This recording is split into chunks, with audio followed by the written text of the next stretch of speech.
Bismillah, Bismillahirrahmanirrahim. Assalamualaikum warahmatullahi wabarakatuh. Selamat pagi anak-anak. Untuk pertemuan kali ini kita akan belajar tentang unsur-unsur teks berita. Pada pertemuan yang lalu kalian sudah belajar tentang pengertian teks berita. Kita akan lanjutkan ke materi berikutnya yaitu unsur-unsur teks berita. Sebelum kita memulai pelajaran ini, kalian berdoa terlebih dahulu sesuai dengan agama dan kepercayaan kalian agar ilmu yang kita dapat menjadi suatu keberkahan dan bermanfaat untuk semuanya. Nah, unsur-unsur teks berita, kompetensi dasarnya yaitu mengidentifikasi unsur-unsur teks berita, menyimpulkan isi dari berita, indikatornya, menjelaskan pengertian unsur berita, menemukan unsur berita dalam teks, menjawab pertanyaan, menyimpulkan isi. Apa tujuan kalian mempelajari unsur teks berita? Agar kalian dapat mengidentifikasi unsur-unsur teks berita. Apa saja unsur yang ada dalam teks berita? Unsur yang ada dalam teks berita biasa disingkat dengan 5B plus 1H. What, where, when, who, why, how. Atau untuk memudahkan kalian, Ibu singkat menjadi adik Simba. A. Apa yang terjadi? Di mana terjadinya?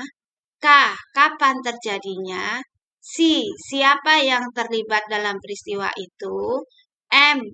Mengapa terjadi? B. Bagaimana terjadinya peristiwa itu? Jadi sebuah berita harus mengandung 6 unsur ini. Paham ya? Jika kalian belum paham, nanti bisa ditanyakan dalam chat WA.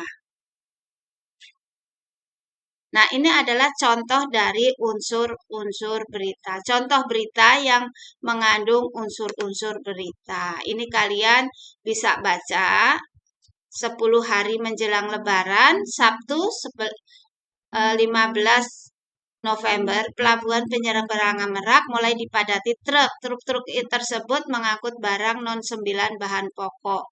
Tingginya arus. Nah, ini kalian bisa baca dalam sebuah berita. Nah, teks berita ini mengandung unsur-unsur teks berita.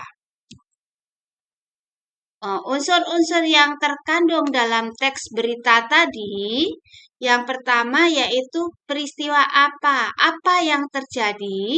Peristiwa apa yang terjadi? Yaitu peristiwa padatnya Pelabuhan Merak. Kemudian di mana peristiwa itu terjadinya?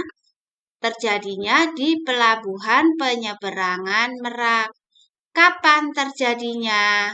Terjadinya 10 hari menjelang Lebaran. Siapa yang mengalami peristiwa itu? Yang mengalami adalah truk-truk pengangkut barang non-sembako. Mengapa peristiwa itu terjadi? Karena adanya larangan melintas bagi truk non-sembako pada 21 sampai dengan 25 November. Bagaimana proses terjadi peristiwa? Proses tersebut menyebabkan antrean truk di pintu masuk kapal. Nah, ini adalah unsur-unsur yang ada dalam teks berita tadi, teks berita ini. Ada 6 unsur di dalam sini, yaitu tentang apa yang terjadi, di mana kejadiannya, kapan terjadi, kemudian siapa yang mengalami peristiwa itu, mengapa peristiwa itu terjadi, kemudian bagaimana proses terjadinya peristiwa. Nah, setiap berita itu ada mengandung 6 ini. Karena berita merupakan suatu kejadian yang nyata. Kalau suatu kejadian nyata, itu harus ada faktanya, harus ada bukti-buktinya. Nah, bukti-buktinya itu bisa diberikan pertanyaan seperti ini dan jawabannya bisa dibuktikan ke tempat kejadian. Paham ya anak-anak? Jika belum paham, kalian bisa tanyakan di grup WA. Nanti akan Ibu jelaskan kembali. Dan kalian pahami, kalian ulang-ulang, simak, kemudian pahami, dan sambil kalian buka LKS kalian. Nah, itu yang Ibu jelaskan pada unsur-unsur teks berita. Mudah-mudahan kalian paham dan bermanfaat buat kalian.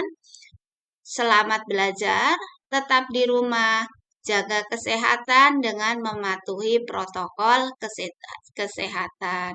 Ibu akhiri, subhanakallahumma wa bihamdika, asyhadu alla ilaha illa anta, astaghfiruka wa atubu ilaih.